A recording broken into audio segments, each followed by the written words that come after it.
बताओ जी, पहले इसको सबमिट है ना।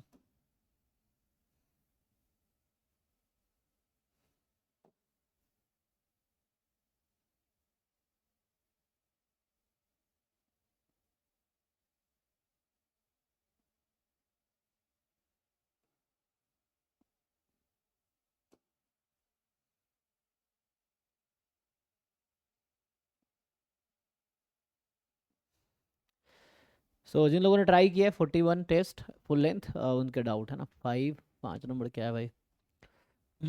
जिनके जो भी डाउट है एक साथ अपना है ना इंटर करो, देखते हैं। तो 5 नंबर क्या कह रहा है कि यू वी डब्ल्यू be the normal 0 1 random variable, t be the uniform 0 1, then और एक्स जो है u root t plus v root 1 - t है। अच्छा, ये कोई थ्योरम है आई थिंक, है ना। तो टी तो यूनिफॉर्म 0 1 है। सो ए स्क्वायर प्लस बी स्क्वायर क्या है? मतलब ये थ्योरम है एक्चुअली ना, क्योंकि टी यूनिफॉर्म 0 1 है। और ये थ्योरम है, एक्चुअली थ्योरम है ना, इसने क्या लिखा है?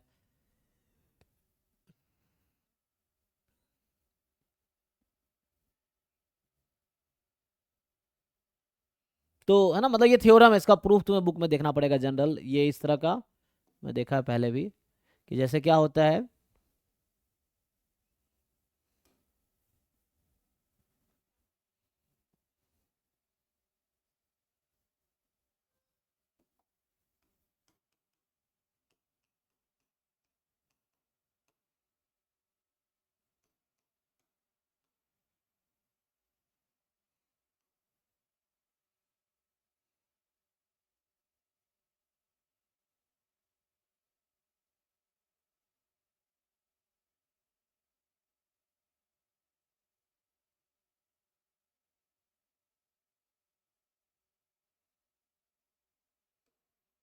ठीक है, तो यहाँ सिंपल एक है ना थ्योरम है कि जई अगर ऐसा होगा कि जैसे इसने बता रखा है ना कि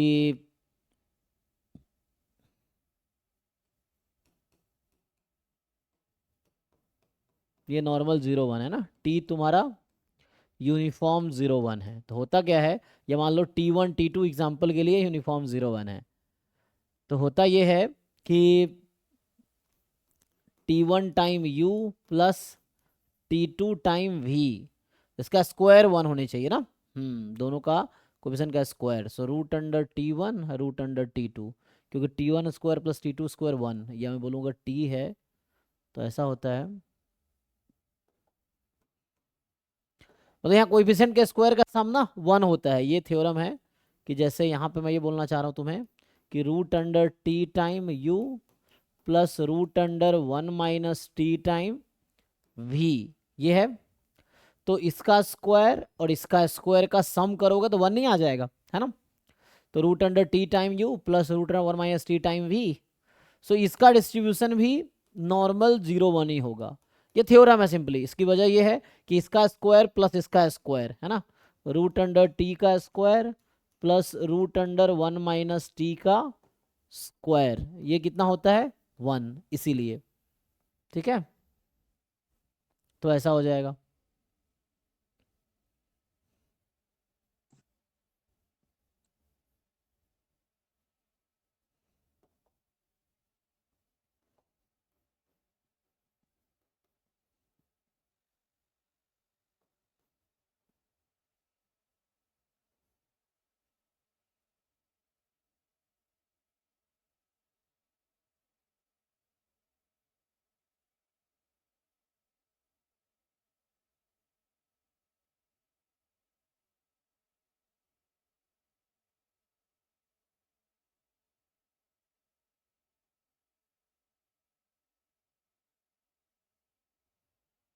सिंपल ये रिजल्ट है, नेक्स्ट क्वेश्चन पे आते हैं। 12 में क्या है भाई? सर वो माइनस साइन होता तो भी हो जाता क्या? Root t u minus root of 1 - t. तब भी हो जाता। तो 12 में क्या है, एक्स कोई पॉइसन वेरिएट है विथ मीन लैम्बडा लिखा हुआ है, which are the following parametric function is not estimable. तो ये एस्टिमेबिलिटी जैम के सिलेबस में नहीं है, इसने बाहर के क्वेश्चन डाल दिए हैं। तो ये एस्टिमेबिलिटी ना क्या बोलना है, this inverse transformation of parameter is not estimable sense of having unbiased estimator, the function lambda is estimable as a sample mean, the this is similar to this but squared, which is a non-linear function, therefore cannot be unbiased estimator for it, है ना, function is not estimable.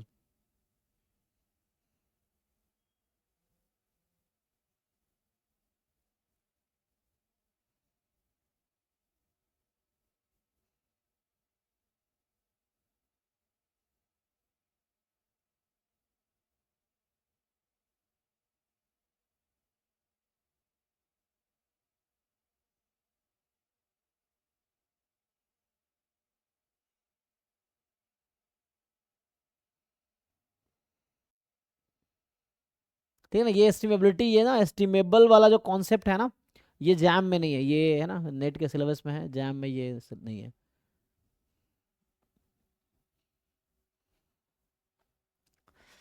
तो इसको skip करो, ये out of syllabus question है। 12 वाला 14 जो है,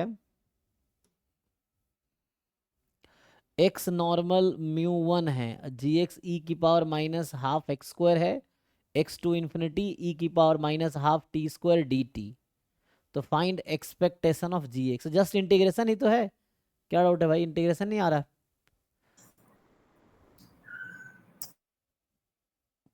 सिंपल इंटीग्रेशन ही तो है। उसने क्या किया, ये जो दिख रहा है मुझे x to infinity, probability x to infinity है, तो 1 माइनस सी डी एफ है मतलब, और यहाँ पे मतलब वो सीडीएफ हो तो नहीं रहा है ना वो, मतलब वो पीडीएफ ही नहीं है इसका, तो उसको वन अच्छा माइनस 1/√2 पाई उधर से लाना पड़ेगा, आई थिंक इसने ना पूरा कंप्लीट नहीं, वो नहीं किया लाने है। पर भी इसका मीन तो म्यू था, यहाँ पे अगर माइनस में टी माइनस म्यू का स्क्वायर होता अरे नहीं तब। भाई, ये फाई लिखने में क्या होता है, ये फाई जेड का मतलब क्या है, probability of capital z less than equal to z, यही है ना, बट इसका क्या मतलब है, minus infinity to z 1/√2 pi. जब फाई यूज होता है तो ये फाई किसका सीडीएफ है, यहाँ फाई यूज हुआ है ना, तो फाई किसका सीडीएफ होता है, नॉर्मल म्यू वन का या 0 1 का, 0 1। फिर तो ये यहाँ पे √2 पाई को बैलेंस करना पड़ेगा, तो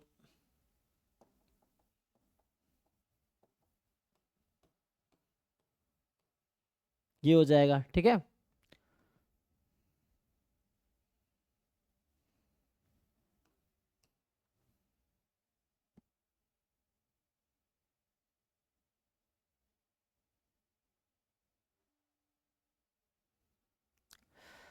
तो नेक्स्ट जो है, देखो इसमें अब क्या है, तो इंटीग्रेशन है ना, उसमें √2 पाई मुझे लगता है या तो ने वो नहीं किया है, तो ऐड सब्ट्रैक्ट कर लेते हैं, मतलब मल्टीप्लाई डिवाइड कर लेते हैं, तो क्या होगा, ऐसे तो भी क्या हो जाएगा, उधर का इधर ले आने से हो जाएगा। हाँ कुछ वैसा करके बैलेंस करके देखो क्या आता है, एक्चुअली ये चेक करो, हो सकता है 1/√2 पाई लगाना पड़े। फिर उसने क्या किया है, सिंपली हाँ सिंप्लीफाई करना है उसके बाद,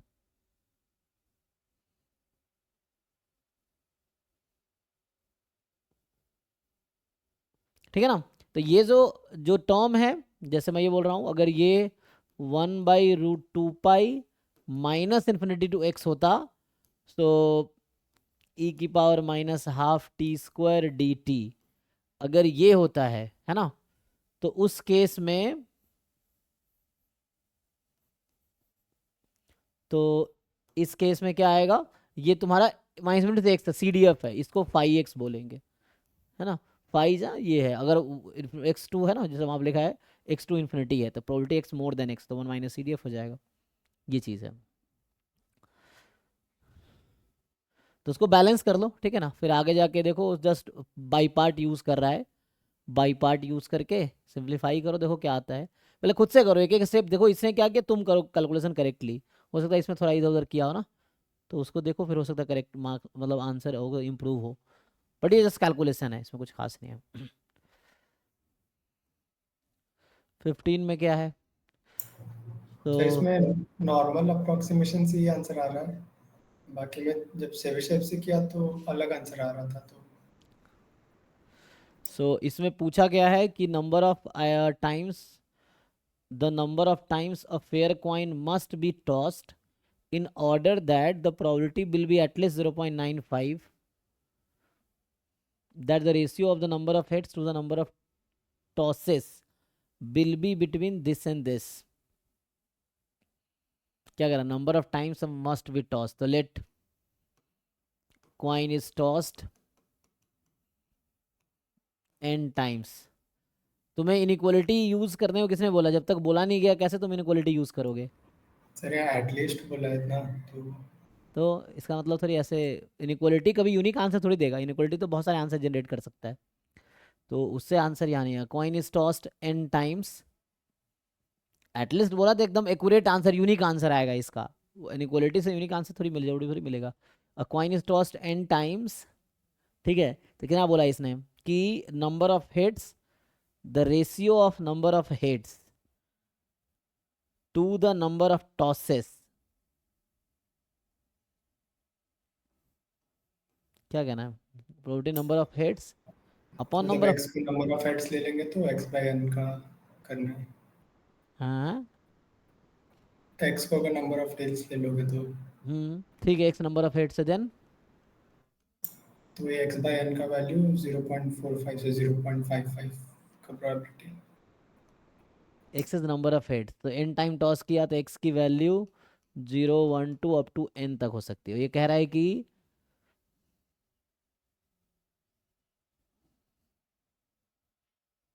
the probability will be at least 0.95. किसकी प्रोबेबिलिटी, क्वेश्चन ये है.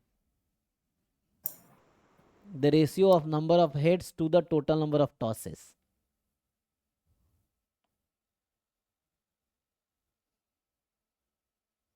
तो the probability of,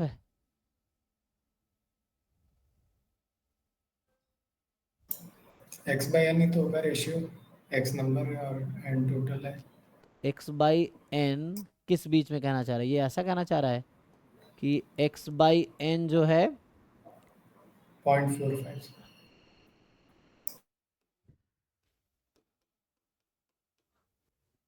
yes sir.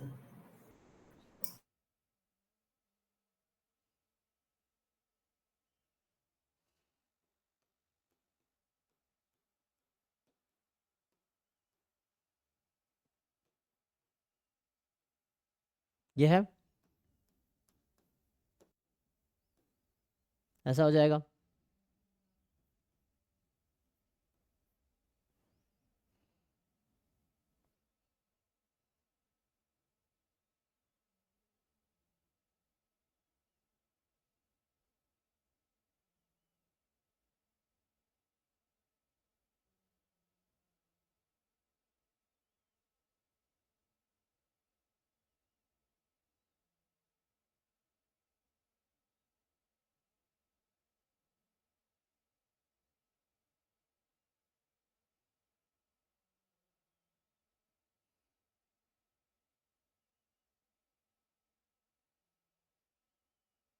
आगे सॉल्व कैसे करोगे? तो इसका मेन n/2 होगा और वेरिएंस n/4 होगा. तो एन लार्ज बोला है, ऐसा तो बोला नहीं है कुछ ना. तो क्योंकि अप्रोक्सीमेशन हम लोग कब यूज करते हैं, एक्स का ऐसे जो डिस्ट्रीब्यूशन है वो है बाइनोमियल एन कॉमा हाफ. यही है, फेयर कॉइन है ना. तो वैसे तो एक्स है बाइनोमियल एन कॉमा हाफ. तो वैसे में पता नहीं चलेगा एन की क्या क्या वैल्यू यहाँ पे यूज हुए ना. जैसे कहने का मतलब एन क्या क्या है, एक्स की पॉसिबल वैल्यूज क्या क्या है, क्योंकि तो एन पे डिपेंड करेगा ना. ये है.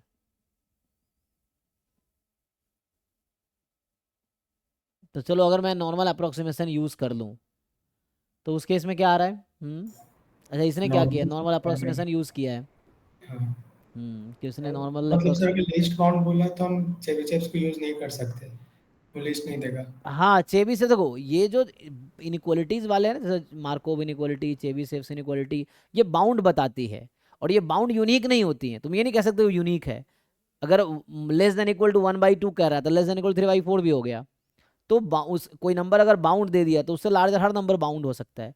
तो उससे कोई जब तक अनलेस लिखा ना हो, अगर लिखा रहता है कि चेबीशेव ही यूज करो तब जाके तुम्हें उसको यूज करना है। अदरवाइज यहाँ पे जैसे एक नंबर n यूनिक फाइंड करना मुझे, तो वो बाउंड नहीं देगा, तो तुम उस तरीके से, है ना। तो यही एक तरीका है। दूसरा तरीका अगर देखें, हम सोचेंगे इस क्या क्या वैल्यूज है एक्स की जो सेटिस्फाई कर रही, तो वो मुश्किल है। तो ठीक है, एक्स माइनस अप्रोक्सीमेशन उसने किया, वही कर लो, यही होगा। चेबीशेव वैसे नॉर्मल नहीं। अप्रोक्सीमेशन सही है मतलब हाँ हाँ, थोड़ी। नॉर्मल अप्रोक्सीमेशन सही आएगा, क्योंकि उससे एक आंसर आ जाएगा, फिर उससे उल्टी आ जाएगी, तो इससे आंसर सही आएगा अप्रोक्सीमेशन करके।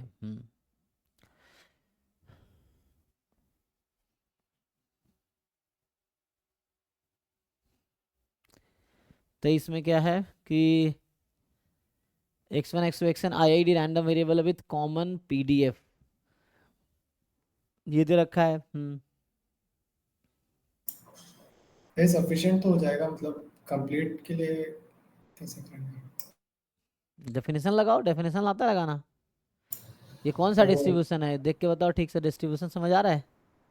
ऐसा कोई स्टैंडर्ड तो लग रहा है, स्टैंडर्ड कोई है? नहीं, स्टैंडर्ड तो नहीं लग रहा, log theta into something. Log में है ना।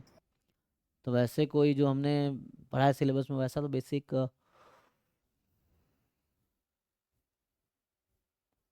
तो कोई बात नहीं। एक्सपोनेंशियल फैमिली का मेंबर है ये। तो पिटमैन कुपमैन थ्योरम था, या के पैरामीटर एक्सपोनेंशियल फैमिली वाला थ्योरम था। वो क्या कहता है, जैसे मैं अगर इसी को लिखूं, जो थ्योरम लिखाए थे कि ये जो PDF है, इसको तुम लिखो e की power log fx, exp of log fx, तो क्या आएगा, exp और log fx लगाओ, इसमें log लगा दो, तो क्या बनेगा, log ऑफ log थीटा, फिर आगे प्लस में x log थीटा, ये होगा, एंड फिर वैसे ही माइनस में log थीटा -1। अब देखो वैसा टर्म जहाँ x और साथ में, तुम्हें याद हो, अगर ये अप्रोच याद हो, तो इसमें ये होता है कि अगर ये ऐसा है exp, मान लो a थीटा bx, फिर अगर आता है c theta into hx example के लिए, तो कहता है t जो होगा ना, समेसन hx i होगा, i फ्रॉम 1 to n, और एक ही पैरामीटर है और सिंगल एस्टिमेटर आ रहा है, so this is complete and sufficient estimator. तो यहाँ hx क्या है, तुम अगर कंपेयर करोगे hx x ही तो है, तो ये डायरेक्टली थ्योरम से आ गया। और नहीं तो लाइक्लीहुड फंक्शन निकाल लो, तब भी उससे सीधा सीधा यही आएगा, सीधा सीधा समेसन एक्स ही आएगा। इस तरह के बहुत सारे अप्रोच हमने यूज किए। जब हम वो कंप्लीट सफिशिएंट निकालते थे तो क्या कहते थे कि एक्सपोनेंशियल फैमिली का डिस्ट्रीब्यूशन है, लाइक्लीहुड फंक्शन लिखो और इस फॉर्म में कन्वर्ट कर लो। ये तो मैंने PDF को लिखा है, अगर मैं इसी का लाइक्लीहुड फंक्शन तुम निकालो और तुम उसको अगर लिखोगे तो ऐसा आएगा, EXP मान लो ऐसा आएगा, a थीटा bx, तो यहाँ x सिंगल नंबर है, यहाँ वेक्टर है, और प्लस कुछ ऐसा आएगा c थीटा इंटू यहाँ पे आता है tx, तो यहाँ पे जो tx है, tx वेक्टर है, this is complete sufficient estimator. तो अगर तुम लाइक्लीहुड फंक्शन लिखोगे डायरेक्टली ये tx आ जाएगा। तुम्हें ना PY को ढंग से रिवाइज करने की जरूरत है, इसलिए क्वेश्चन में क्लास में किए या क्लास के तुम्हें थ्योरी रिवाइज करने की जरूरत है। ये एक्सपोनेंशियल फैमिली डायरेक्टली आ गया, इसमें कुछ करना ही नहीं, इसने भी यही किया है। सफिशिएंट के लिए फैक्टराइजेशन थ्योरम यूज करते हैं, नहीं सफिशिएंट सर, कंप्लीट के लिए के पैरामीटर एक्सपोनेंशियल फैमिली का थ्योरम है, वो यूज कर लो। यहाँ 1 पैरामीटर एक्सपोनेंशियल फैमिली है, उससे कंप्लीट सफिशिएंट आ जाएगा।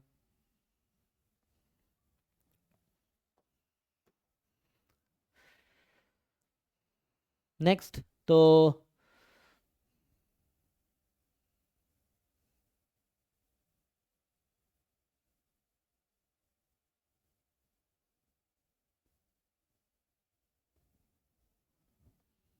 23 बाद क्या है, 34। सर हाँ, सर इस वाले क्वेश्चन में कंप्लीटनेस के लिए जो आप बोले कि डायमेंशन टी की अगर पैरामीटर के बराबर नहीं होगी तो कंप्लीट नहीं होगा ना। तो कुछ नहीं, फिर डेफिनेशन चेक करना पड़ेगा। हाँ, अगर डायमेंशन ज्यादा हो गया एस्टिमेटर का, पैरामीटर कम है, तो कंप्लीट नहीं होगा। तो अगर बराबर आती है तो चेक करना पड़ेगा, किसी भी स्टेटमेंट से बोल देंगे कंप्लीट है। चेक करने की जरूरत नहीं है, डायरेक्टली उसी से पता चल जाएगा कंप्लीट है। उसमें ये होता है कि the parameter should contain an open interval, तो यहाँ पैरामीटर तो थीटा मोर देन 1 है, पैरामीटर इंटरवल में होने चाहिए, तब जाके वो कंप्लीट होगा। तो पैरामीटर इंटरवल में तो है, 1 से इन्फिनिटी में है, ये चीज़ है।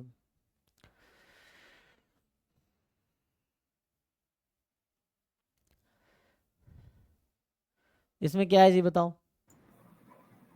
सर सेकंड और थर्ड ऑप्शन। सेकेंड और थर्ड। थर्ड में तो सिंपल, अगर हम ऐसा करें, साइन है नहीं, तो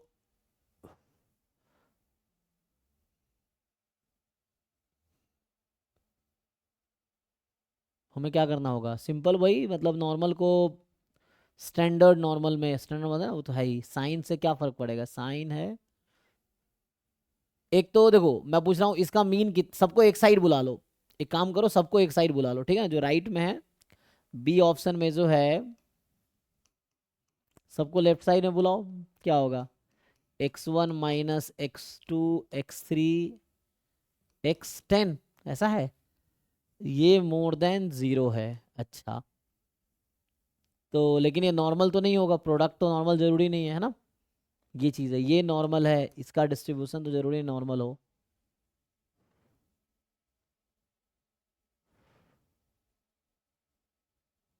क्योंकि नॉर्मल से ही स्टैंडर्ड नॉर्मल में जा सकते हैं, है ना, मतलब ऐसे बिना डायरेक्टली जो ट्रांसफॉर्मेशन है, तो इससे x minus mu upon sigma, so ये नहीं, नॉर्मल, स्टैंडर्ड नॉर्मल ही है पहले से। नहीं नहीं x तो है नॉर्मल, ये बोल रहा हूँ प्रोडक्ट, तो इसको मुझे नॉर्मल बनाना है, बना सकते हैं? इसको कैसे बनाएंगे नॉर्मल?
अगर इसका तुम्हें प्रूफ निकालना होगा तो ये एक्चुअली, ये हाफ के इक्वल कब हो सकता है कोई डिस्ट्रीब्यूशन? हाफ के इक्वल कब होता है? जब जीरो के अबाउट सिमेट्रिक हो, यही ना?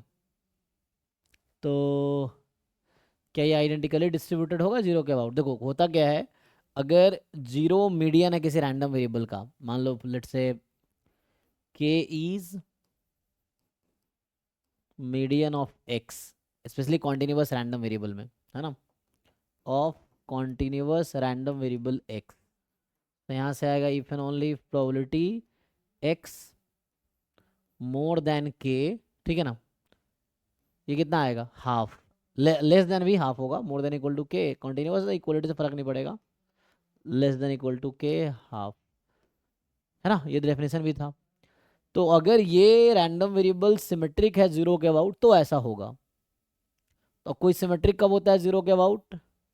अगर x माइनस के आइडेंटिकली डिस्ट्रीब्यूटेड है k माइनस एक्स के, तो हम बोलेंगे ये सिमेट्रिक अबाउट k है ना, तो x is symmetric about k, ठीक है, x is symmetric about k, ऐसा है। सो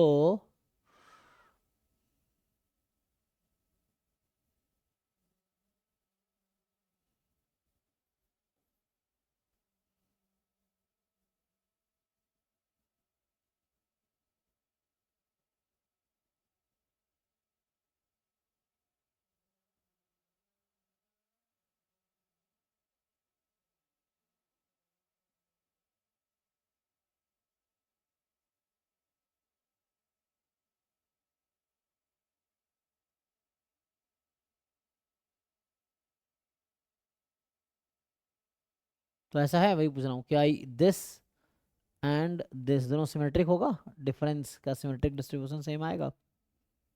कैसे पता करोगे?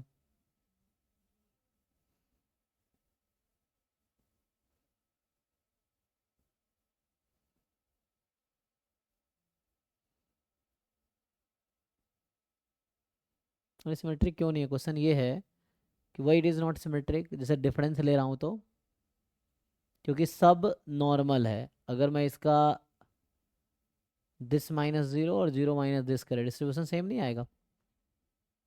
आई थिंक सेम नहीं आएगा बिकॉज ऑफ प्रोडक्ट। मैं ये बोलना चाह रहा हूँ, ये आंसर तब सही होता जब x1 minus x2 x3 xn is identically distributed with x2 x3 xn minus x1। अगर ऐसा होता तब जाके वो आंसर सही होगा। चलिए चेक कैसे करें?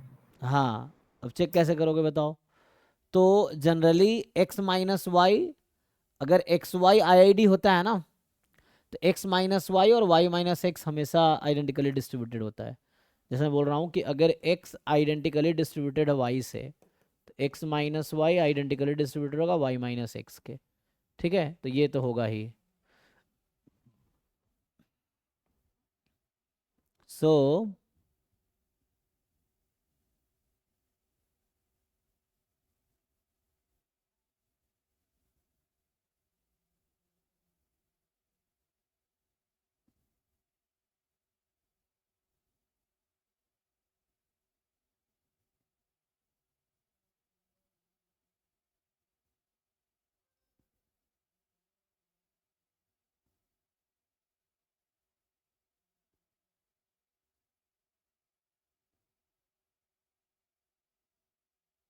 लेकिन ये इफ एंड ओनली जरूरी नहीं है ना, ये इम्प्लाई करता है।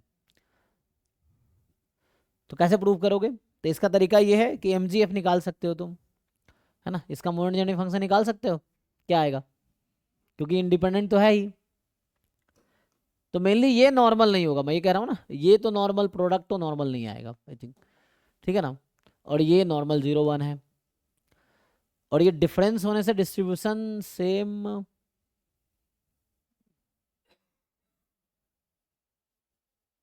मुझे तो सेम आएगा।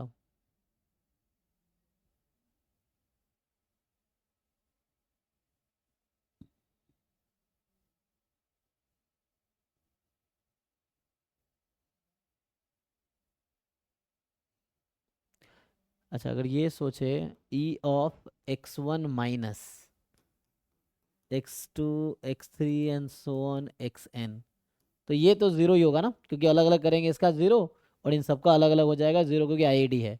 तो ये तो जीरो ही आना, मीन तो जीरो है, मीन जीरो है।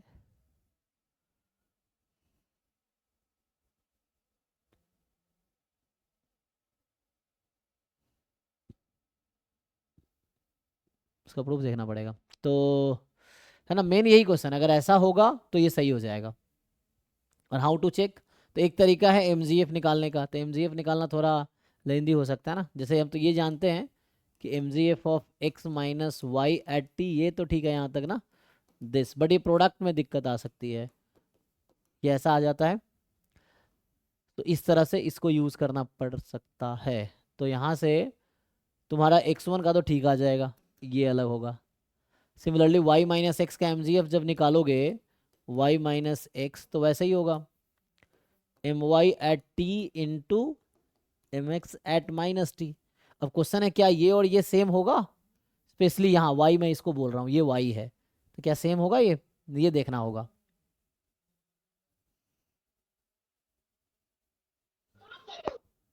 चेक करना पड़ेगा इसको, इसका कुछ अप्रोच देखना पड़ेगा। इसने तो वैसे सिमेट्रिक बोल दिया, सिमेट्रिक नहीं है ना, इसने ये कहा है कि सिमेट्रिक नहीं है। एस सिमेट्रिक नहीं है, एस क्या लिया है यहाँ पे इसने? अच्छा, एस उसको ले लिया है।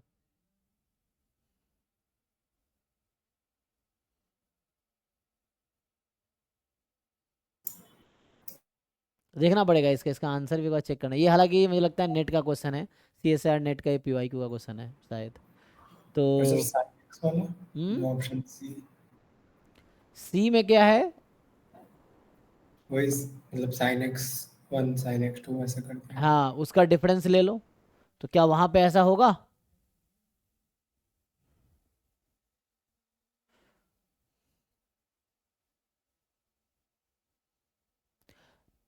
ये तुम ट्रांसफॉर्मेशन भी कर सकते हैं इसका, कि जो साइन एक्स है,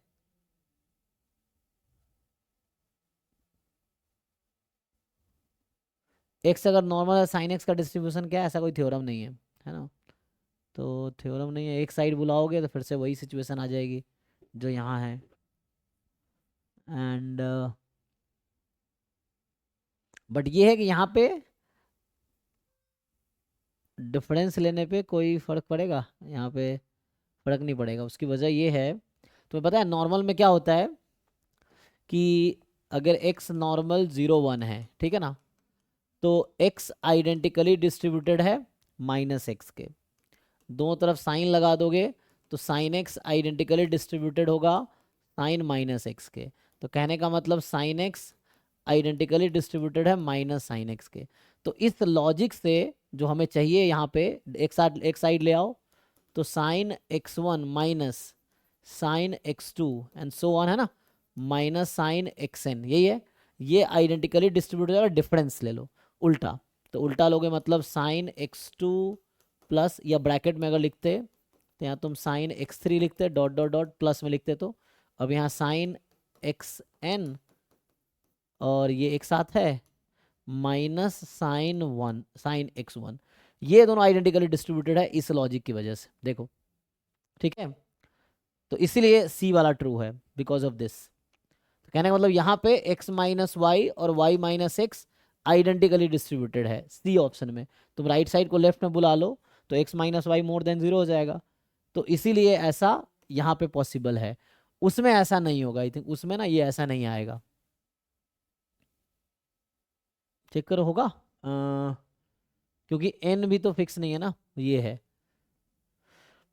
यहाँ भी ऐसा है कि एक्स आई आइडेंटिकली डिस्ट्रीब्यूटेड है माइनस एक्स आई के, लेकिन ये माइनस किसके साथ शिफ्ट करोगे,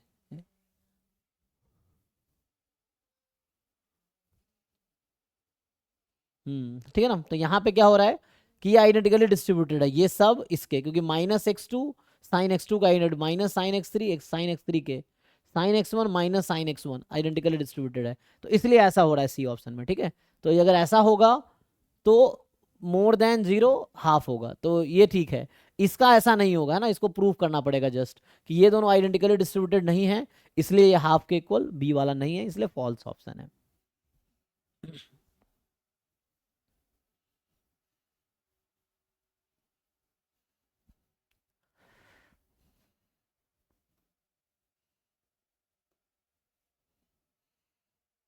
इसमें क्या है, सॉल्यूशन लिखा तो है। If we throw 4 dice simultaneously in how many way we get sum 15। इसका डायरेक्ट फॉर्मूला भी होता है, क्लास में कई बार शायद मैं डिस्कस किया है, ये सब क्लास में कराया हूँ, इससे मतलब रिजल्ट्स यूज हुए हैं जो रेगुलर थे क्लास में। 4 डाइस को साइमल्टेनियसली थ्रो किया तो आउटकम क्या है, 1111 से लेके 6666 तक कुछ भी हो सकता है, इस तरह से है। And in how many ways we can get sum 15।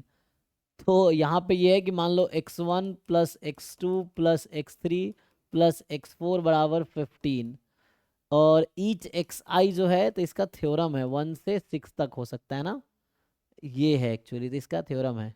क्या थ्योरम होगा, इसने ना ये बता रखा है, ये रिजल्ट होता है, थोड़ा सा लेंदी कैलकुलेशन होगा ना।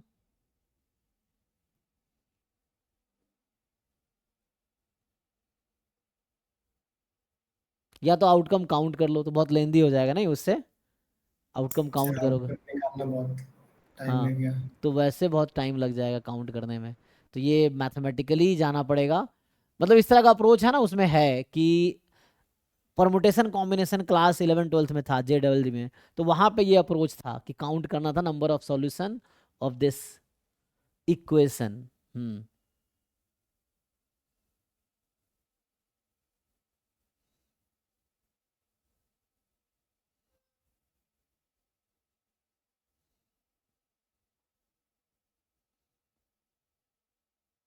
इतना क्यों किया है, जैसे एक होता है कि टोटल जो नॉन नेगेटिव सॉल्यूशन है ना, इसमें xi-6 जो होगा, xi-1 वो 0 से 5 हो जाएगा। अच्छा, तो उस तरीके से सॉल्व किया है केसेस से लेके।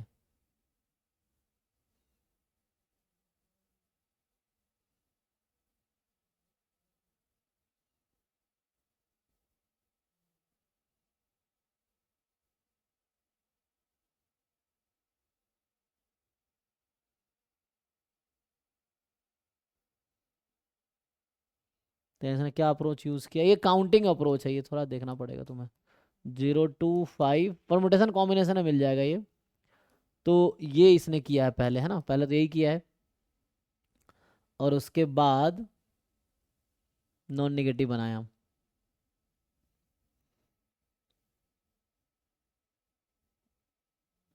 ये तो मुझे लग रहा है और सोचना पड़ेगा इसमें, काउंट करने में कितना टाइम लगेगा, अगर काउंट में ऐसे आउटकम्स लिखूं तो कितने लगेंगे। 15 कब कब आ सकता है, ये 15 क्या क्या सम हो सकता है, अगर मैं 1 2 इस तरह से लूँ, 15 का पॉसिबिलिटी बताओ कितना आएगा, वैसे ही काउंट कर लेते हैं।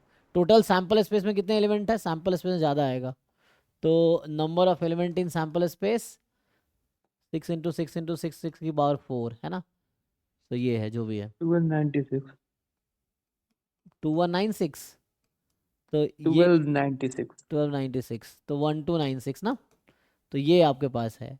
लेकिन आपको इतना ढूंढना पड़ेगा 15 कब कब देगा, तो मुझे कुछ आउटकम बताओ 15 कब कब आ सकता है।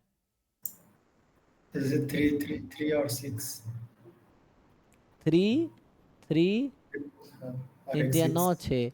अब इस तरह के इसके कितने परमुटेशन हो सकते हैं, 4 मुझे लग रहा है ढूंढने इसमें इतना ही टाइम लगेगा, इसमें इतना टाइम इसमें लगेगा, क्योंकि ये तरीका परमुटेशन कॉम्बिनेशन का है, कर सकते हैं, सर, लेकिन ये तो सर ऐसे कंप्लीट नहीं हो रहा है, बहुत ढूंढते रहेंगे।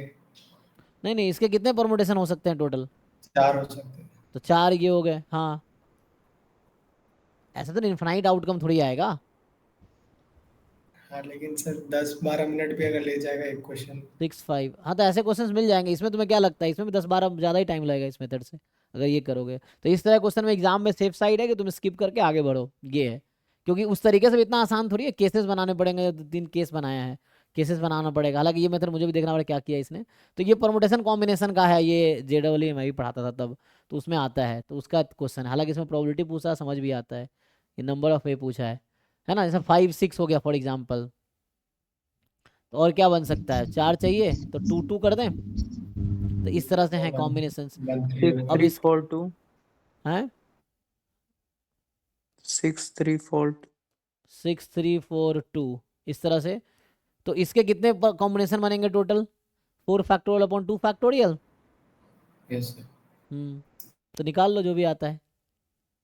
सर ऐसे निकालते रह जाएंगे सर, 20 मिनट ले जाएगा। हाँ तो कोई बात नहीं, यही करना पड़ेगा, और कोई दूसरा रास्ता नहीं है ना, तो 3 कोई घंटा। डायरेक्ट नहीं है, मतलब इन साइड वाले को छोड़ के भी कुछ और मेथड नहीं है ऐसे डायरेक्ट का। नहीं मतलब मुझे तो नहीं आता, हो सकता है, लेकिन मुझे तो नहीं आता इसके अलावा, यही तरीका मैं तो करूँगा, तो यही करूँगा, या फिर छोड़ देंगे, ये होगा। यही करो, काउंट करो, क्योंकि है ना, इस तरह क्वेश्चन एग्जाम में भी मिलेंगे, जहाँ टाइम लगेगा या तो छोड़ दो उसको, या है छोड़ टाइम देंगे। तो करो, नहीं तो छोड़ दो,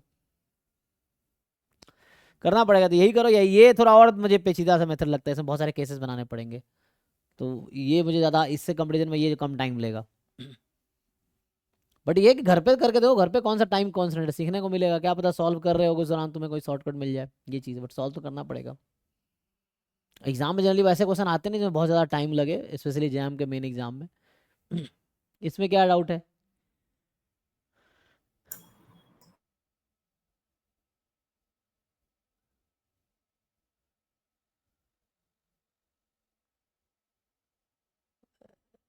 वो यूनिफॉर्म, एक्चुअली आर का मतलब यूनिफॉर्म ही है, ठीक है ना, रेक्टेंगुलर डिस्टेंस का मतलब ये मुझे लगता है यूनिफॉर्म ही है। ये सर यूनिफॉर्म 0 थीटा है, हम्म ठीक है। थीटा क्यूब का यूएमवी चाहिए। हम्म कंप्लीट सफिशिएंट एस्टिमेटर क्या है इसका, मुझे लगता है सैंपल साइज 4 फिक्स कर रखा है बाद में, 1 2 3 4 ना, x1 1 है, x2 3, x2 2 है, x3 3, x4 4 है, n को 4 कर दिया बाद में।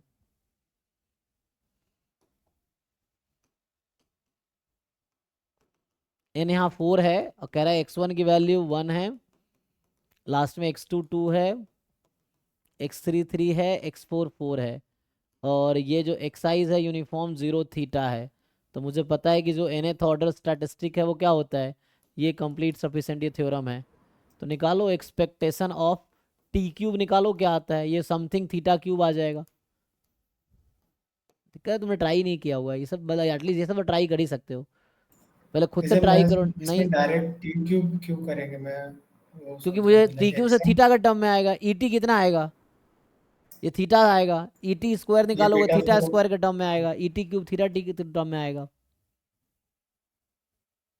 क्योंकि मुझे थीटा क्यूब के टर्म में चाहिए ना आंसर। यस मुझे एक यस कंप्लीट सफिशिएंट एस्टिमेटर का एक फंक्शन चाहिए जो अनबायस्ड हो। तो थीटा क्यूब तुम ई थीटा पहले ईटी निकालो, ई टी स्क्वायर निकालो, ईटी क्यूब निकालो, तो ऐसे करो तुम, अगर ऐसे करना है तो कोई दिक्कत नहीं। पहले ईटी निकालो, देखो थीटा क्यूब आएगा क्या, नहीं आएगा तो ईटी स्क्वायर निकालो, फिर ईटी क्यूब निकालो, इस तरह से निकालो एक्सपेक्टेशन वन बाई वन, फिर ये समथिंग आ जाए जैसे उसका आया हुआ है। तो ये आएगा एन, मतलब वो तो जो भी आया समथिंग थीटा क्यूब आया ना, n upon n plus three, तो यहाँ से आ गया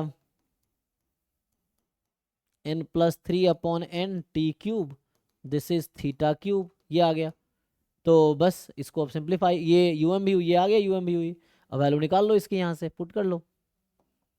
तो यहाँ से फोर्थ ऑर्डर स्टैटिस्टिक्स होगा मैक्सिमम, मैक्सिमम तो 4 ही है, एन को 4 रख दो, आ तो गया। तो 4 + 3 7 बाई 4 इंटू 4 क्यूब, ये हो गया, देखो क्या है, ये आंसर है, ठीक है। ये यूएम भी हुई है, लेमन से भी थ्योरम लगाओ ना।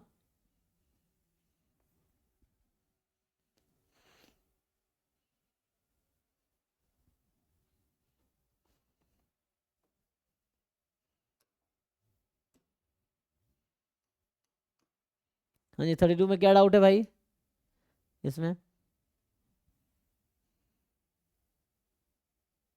कंसिस्टेंट, हाँ किसका डाउट है बताओ भाई, क्या डाउट है इसमें, तुमने ट्राई किया है। इसमें सर सी ऑप्शन वाला में वो एक्स आई के पावर आई है, वन वो बाई तो एन, नहीं होगा। 1/n summation i from 1 to n हाँ ये सर, एक्स आई की पावर आई, तो इसका क्या मतलब है कि अगर पुट करें तो क्या होगा। वैसे तो मतलब 1 पुट करेंगे तो 1 हो जाएगा, 2 तो नहीं, स्क्वायर मुझे होते लगता जाएगा है कि बस। अगर मान लो ये x होता तो क्या आंसर आता, ई एक्स कितना है, थीटा, बर्नौली में p कितना होता है, p ना, हाँ मतलब ये सर, या तो मुझे लगता है आई गलती से आया है, ठीक है ना। और ऑप्शन है जहाँ पे ऐसा लिखा हो, पहला ऑप्शन है वो, अच्छा तो एक्स आई की पावर आई, अच्छा अच्छा मैं समझ गया।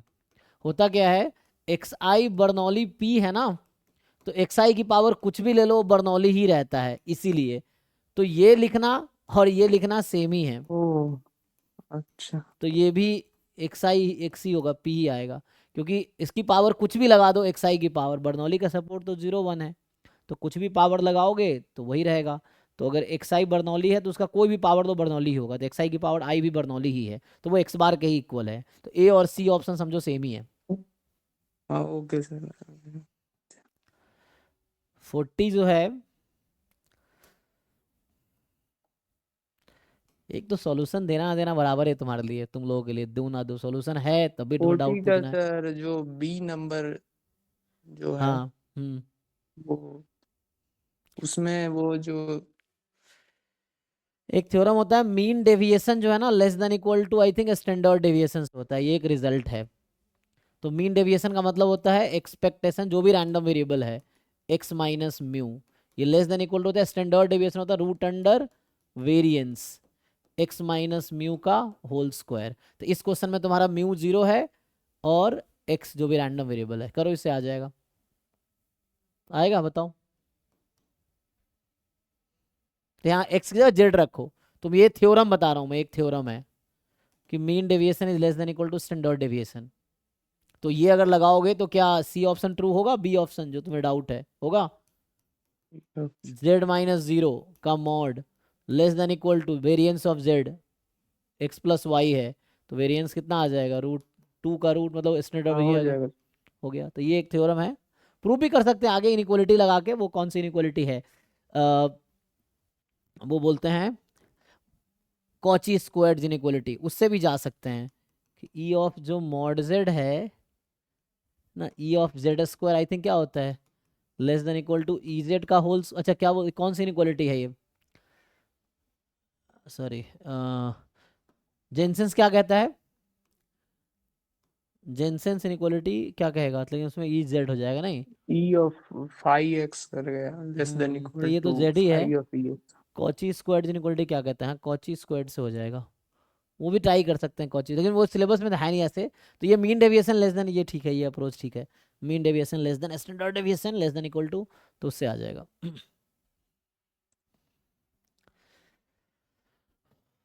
तो ये क्या है 40 एंड 49, 49 में क्या है बताओ, इसमें क्या यहाँ डाउट है? पे जो फर्स्ट स्टेप है सर, जैसे कि मैंने किया था कि प्रोबेबिलिटी प्रोपोर्शनल टू 1/3n, तो मतलब वो जेड मतलब नीचे क्यों हम लेते हैं? उसको मैं सोल्यूशन मत दो, यहाँ सोच रहा हूँ प्रोपोर्शनल में पहले देखा है ये वर्ड कि x बराबर n जो है प्रोपोर्शनल है 1/3 की पावर n का, इसका क्या हाँ मतलब होता है? यही प्रोपोर्शनलिटी को इक्वलिटी में लाते हैं तो क्या होता है? कोई कांस्टेंट इनटू। तो करो ना मल्टीप्लाई, तुम क्यों सोल्यूशन देख रहे हो? ये है तुम्हारा पॉजिटिव इंटीजर वैल्यू ले रहा है 1 2 3। अब बताओ ये पीडीएफ कब बनेगी, पीएमएफ कब बनेगी? तुमने ज्योमेट्रिक तो पढ़ा ही होगा। तो उसी के जगह उसने 1/z ले रखा है। जो भी उसने किया है उसको छोड़ो तुम, वो क्या किया है उसको, मतलब वो भी तरीका अपना उसका सही होगा जिसने सॉल्यूशन लिखे हैं। जरूरी थोड़ी है किसी ने वो सॉल्यूशन लिखा था हम भी वही सॉल्यूशन लिखे हैं, ऐसे जरूरी। पहले हमें खुद से ट्राई करना है, और खुद से ट्राई करोगे वही एफर्ट्स एग्जाम में याद आएगा। किसी का सॉल्यूशन रट्टा कितना ही मार लो, एग्जाम में याद नहीं आना है। एग्जाम में वो याद आएगा जो तुम खुद से करोगे। भले दूसरे का सॉल्यूशन समझ के खुद से करोगे तो तुम्हारा सॉल्यूशन हो गया, वैसे रट्टा मारो कुछ नहीं होगा। अब क्या है पीएमएफ कब बनेगा? ये कुछ ऐसा होगा 2/3 इंटू 1/3 की पावर n, ऐसा हो जाए तो पीएमएफ नहीं बन जाएगा। तो ये क्या कर रहा है, हाँ इसी के समेशन को 1 कर रहा है एक्चुअली। तो वहां के लेने के बजाय उसने 1/z ले रखा है, कोई दिक्कत नहीं है। इसका सम 1 होना चाहिए ना, तो वो भी वही कर रहा है, उसका सम 1 होना चाहिए। तो निकाल रहा है वो जो भी है। देखो एक बार क्या है, तो यहाँ आई थिंक ऐसा बनाना होगा ना। अभी पीएमएफ नहीं था, अब हो पीएमएफ जाएगा। बनेगा। अब पीएमएफ बनेगा ये, तो यहाँ पे मुझे थोड़ा सा इसको ठीक करना पड़ेगा। 3 के बारे में था ना, तो आई थिंक यहाँ 1/3 आना होगा, तब जाके ऐसा होगा। तो मतलब कहने का मतलब ये, मैं तुम्हें ये पूछ रहा हूँ कि इसका सम 1 होने के लिए के क्या होना चाहिए, ये पूछ रहा हूँ मैं। इसको 1 के इक्वल रख दो और देखो क्या आता है, तो उससे निकल जाएगा ना के, तो हो जाएगा। दिक्कत ये ट्राई खुद से करो ना, हो जाएगा। मतलब ये सब तो इजी है, जो मुश्किल है मैं मानता हूँ कि मुश्किल में दिक्कत है, क्योंकि क्वेश्चन के लेवल का कोई लिमिट नहीं है ना। तो तुम्हारी जो लिमिट है उस लिमिट तक के क्वेश्चन तो कर ही सकते हो। 49 52 क्या है इसमें डाउट?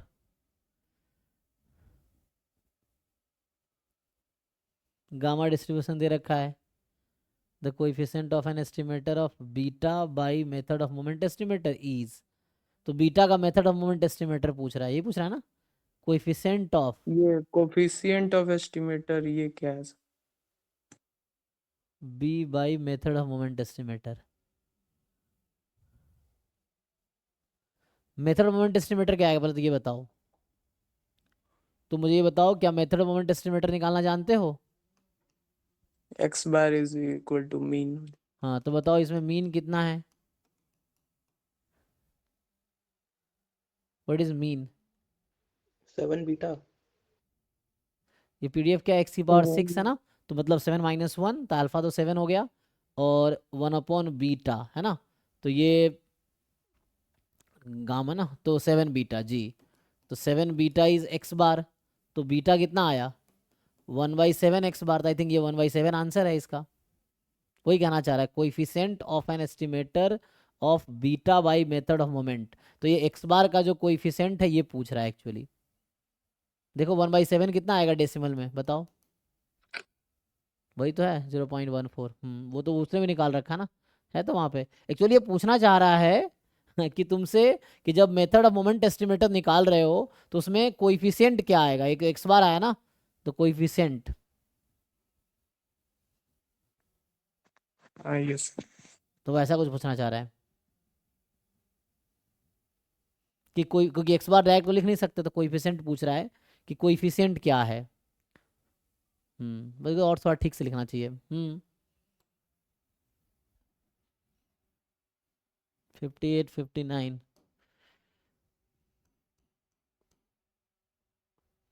बताओ इसमें क्या डाउट है?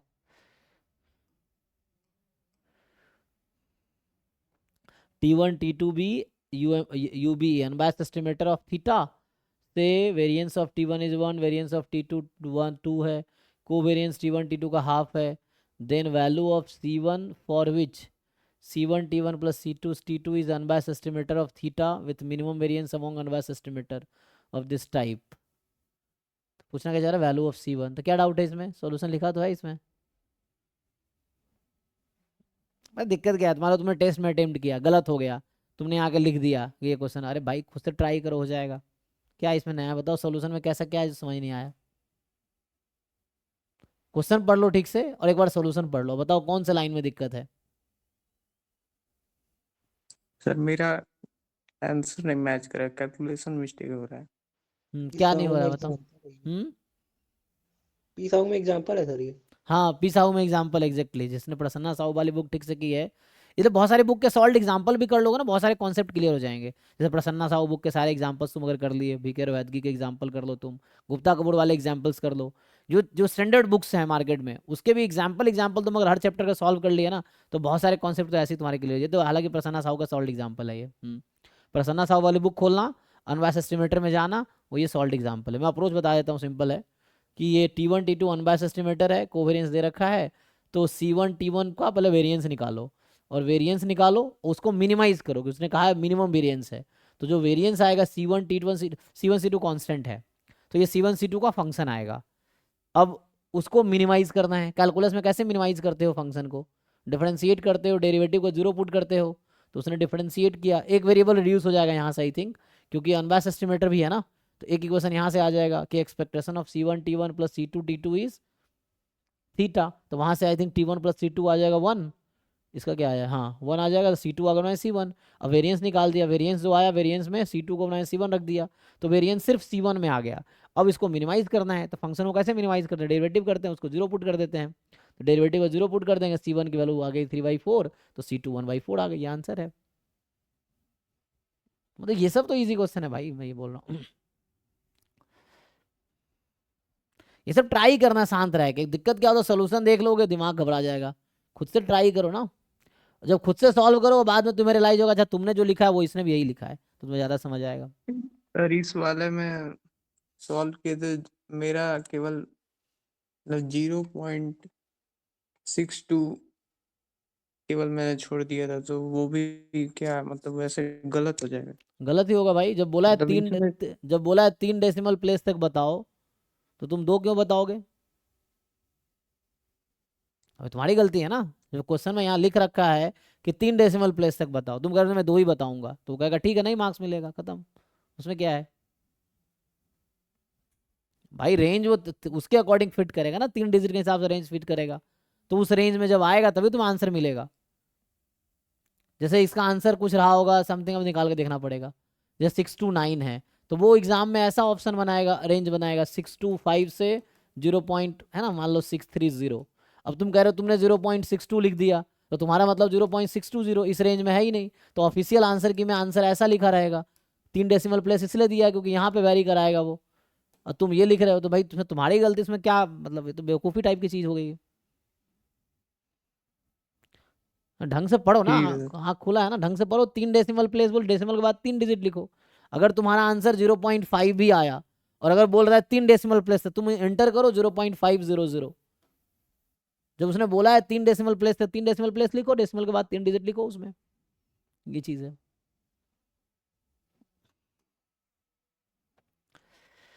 ठीक है जी, चलिए थैंक यू। अगले क्लास में 42 नंबर डिस्कशन होगा, नेक्स्ट टेस्ट, ठीक है। तो यही स्टॉप करता हूँ आज, थैंक यू।